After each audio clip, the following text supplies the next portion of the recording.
Ladies and gentlemen,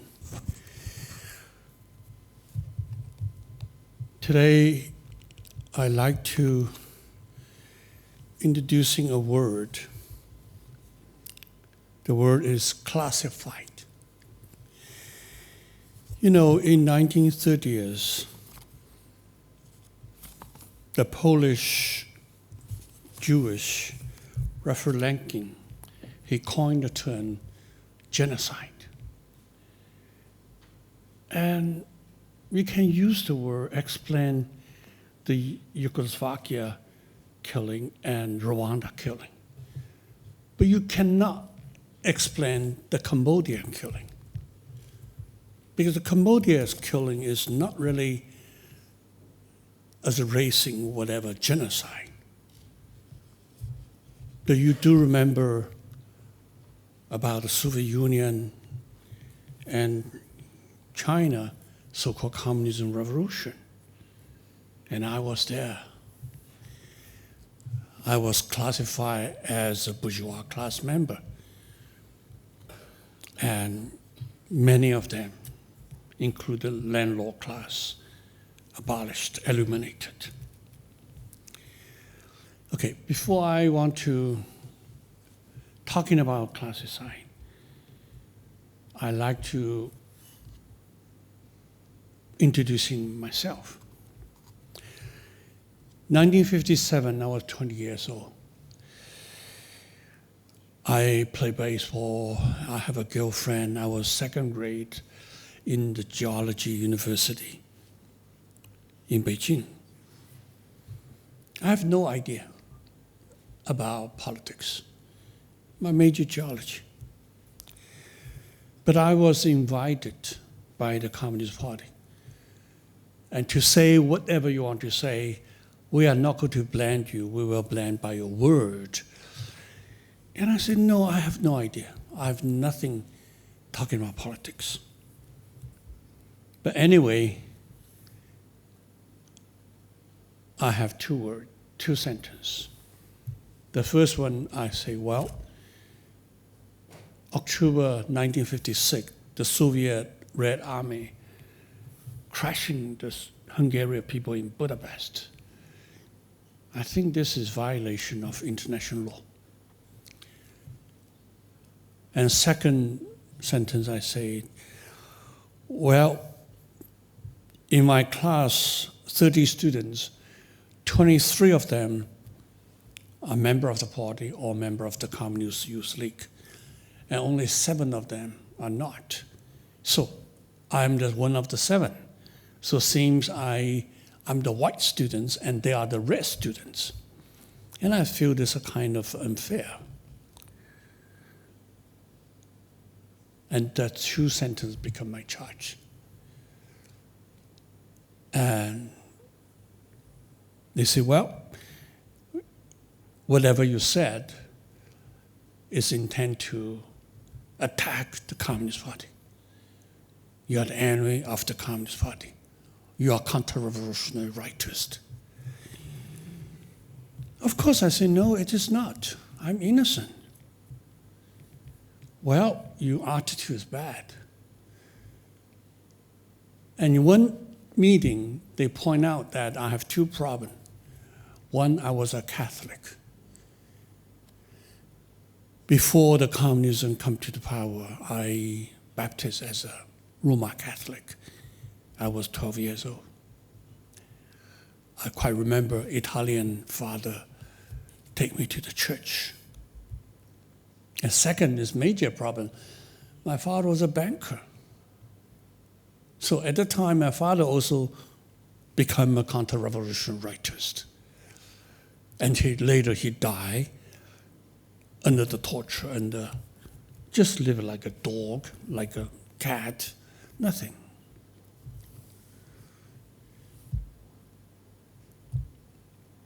April 1960, the police come to the school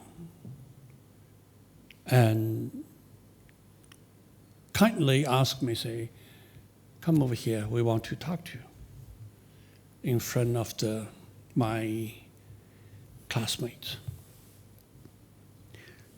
He said, here, sign the paper here. He covered the upper part and asked me sign in the below. I said, you have to remove your hand. I have to see it. And then she said, no, it is not necessary. You just sign and go with me. That's fine. And I signed it.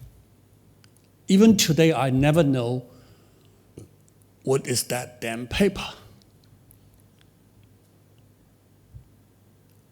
And in the midnight, the first night in the labor camps,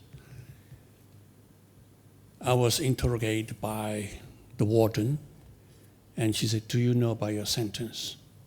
I said, I don't know. It's okay, I'll look at it. And then she said, I'm sorry, you were sentenced to life. So I began my new life. I was in the camp until 1979, 19 years. But I was very, very lucky. I survived. You know, when you get into the camp, that means you're walking in the tunnel. There's entirely no lights. Okay? But as a human beings, sometimes they can stupidly thinking about there's something in front of me. Today, all the people right here, you have the lights in front of you. You're thinking about tomorrow you were married to a man. You were thinking about tomorrow you will have a son. You were thinking about maybe tomorrow your father will recover. And maybe tomorrow you will got a promotion. Whatever, this is the lights. Leading you from the beginning walk to the end. But I was sentenced to life. That's absolutely no lights. Sometime I thought about it. There's no way. So the people say, wait a minute, Harry, how can you survive? Yes, I was a Catholic. I pray for the God. But totally I turn it over.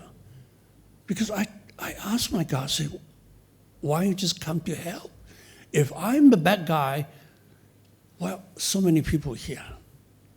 Would you give them a kind of a hand to help him?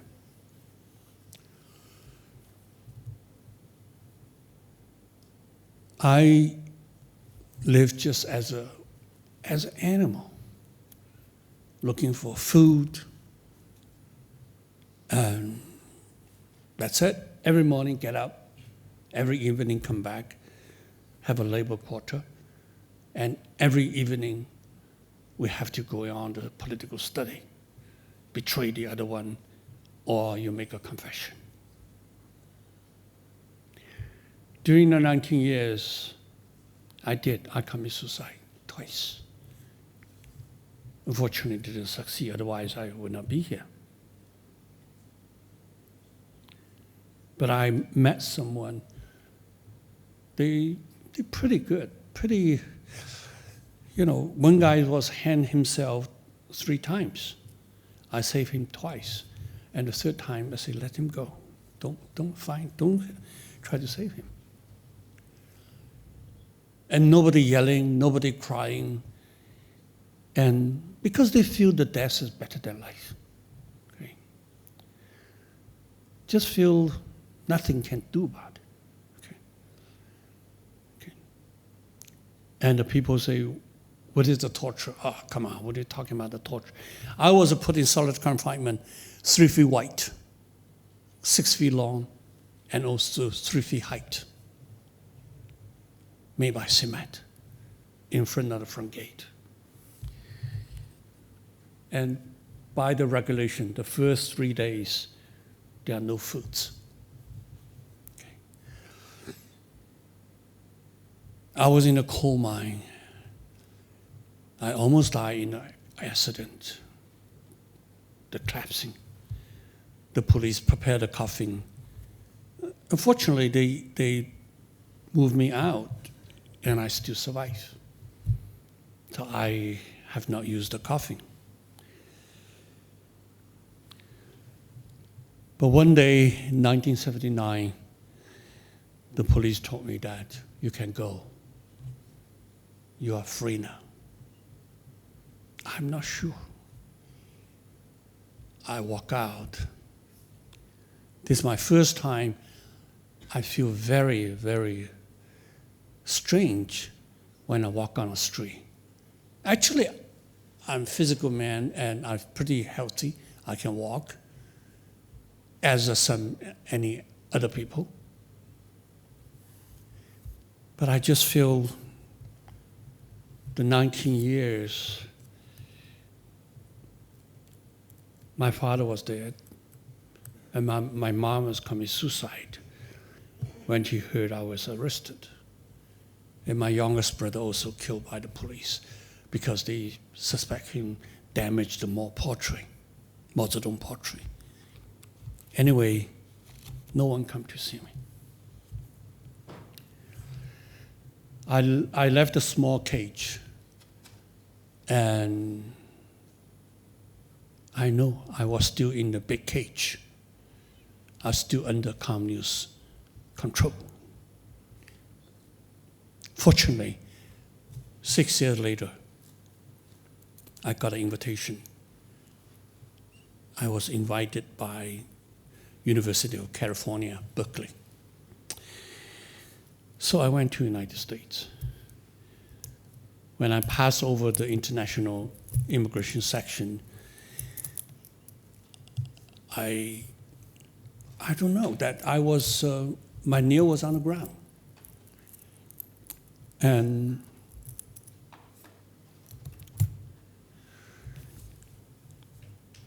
I hold in my hand and told myself, now I'm free. And the immigration officer stand up and say, hey, gentlemen, move. You are free, you go. I do not know that I can speak English. I can come to Oslo, talking about human rights, talking about the Laogai, talking about classicide. I made the Chinese communists go mad about it. Why? What's for? But at the first 5 years in the United States, I'm saying, no, I'm not going to say. I just want to save my money. And later, I have for $450, I bought a 1974 Audi. Okay, I cannot drive. Every morning, I move it. And I work in a donut shop, McDonald's, from 9 p.m. to next day, 6 a.m. I save my money. I can eat whatever I want to eat. I don't have family. But this is the United States. It's a free country, and I'm a free man.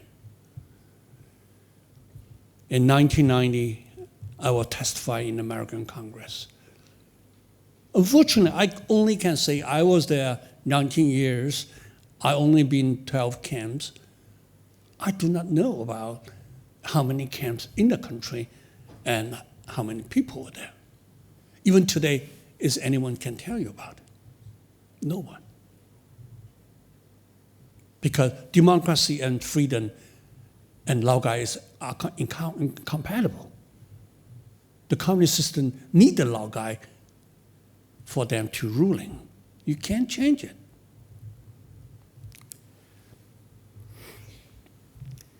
So I went back to China in 1991, and it's very interesting. I met my old boss, the policeman in the coal mine, and he said, "Oh gosh, you come back." "Yeah, I come back." "So what do you want to do?" I said, "Nothing. I just want to visit. I want to see you."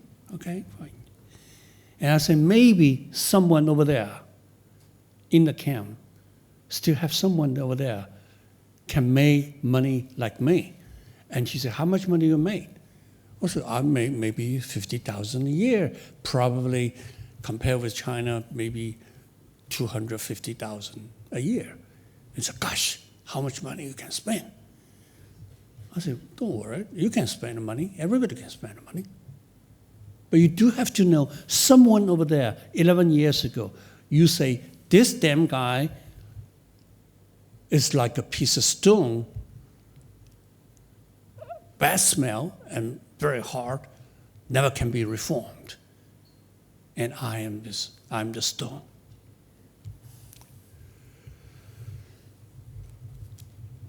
In 1992, Chinese released information, a blacklist, 49 people on the list.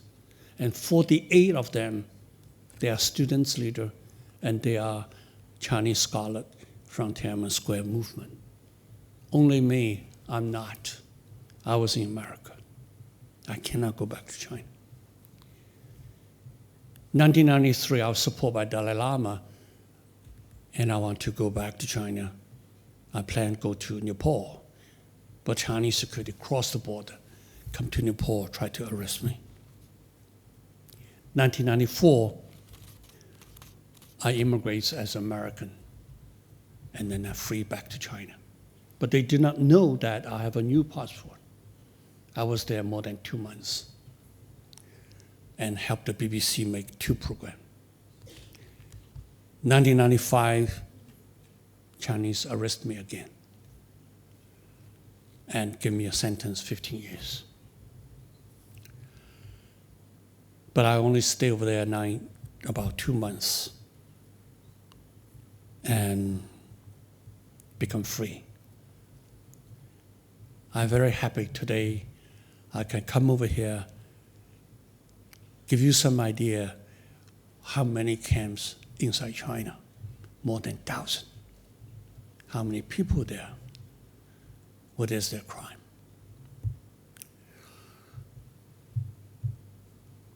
So this is my personal story.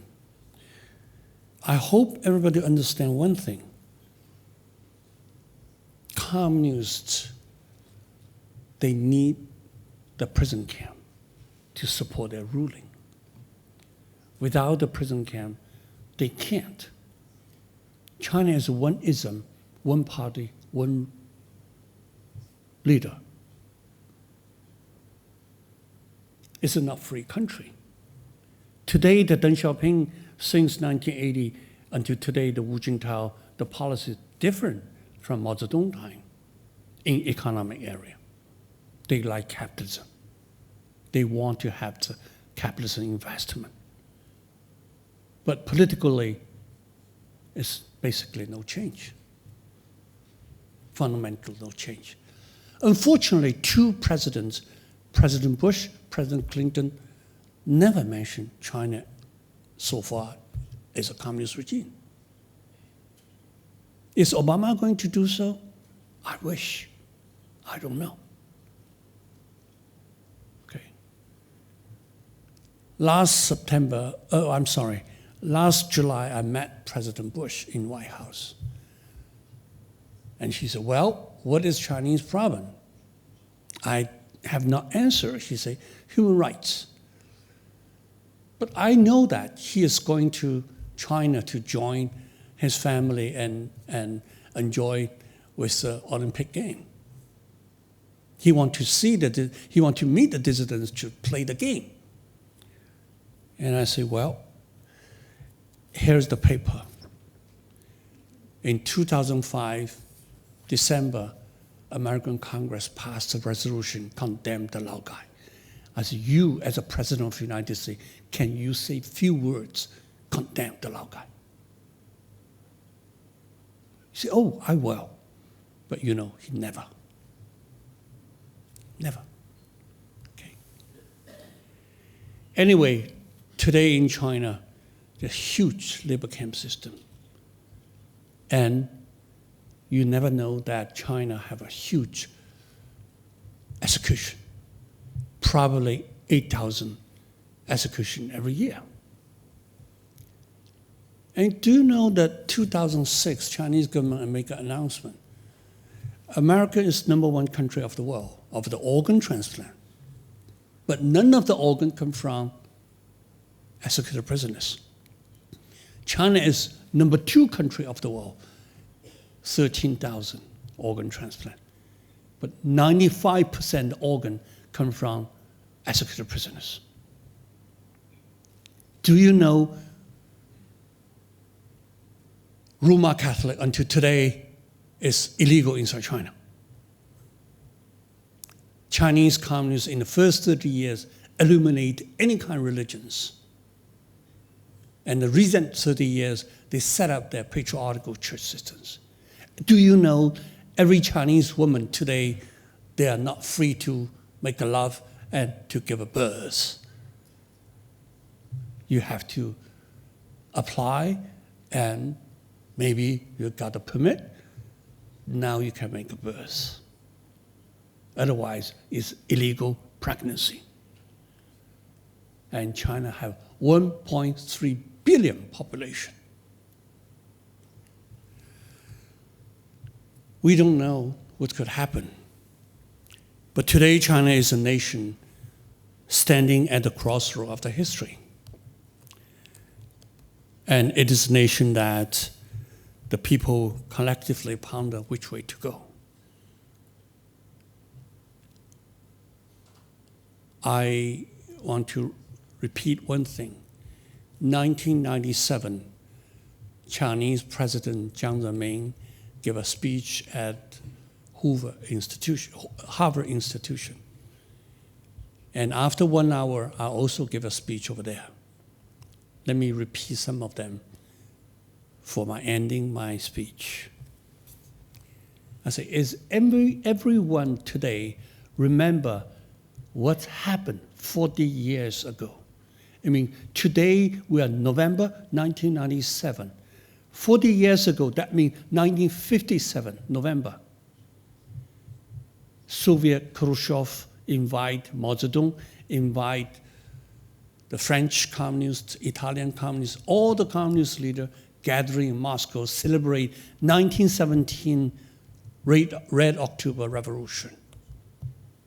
And Mao Zedong said, the sun setting down just like the capitalism.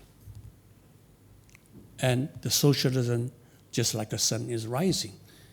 And he said the east wind will blow over the west wind. But 40 years later, 1997, there's no Moscow. There's no Moscow University. What about another 40 years, 2037? Chinese communists still will be there? I'm pretty sure, definitely, we're over. Thank you.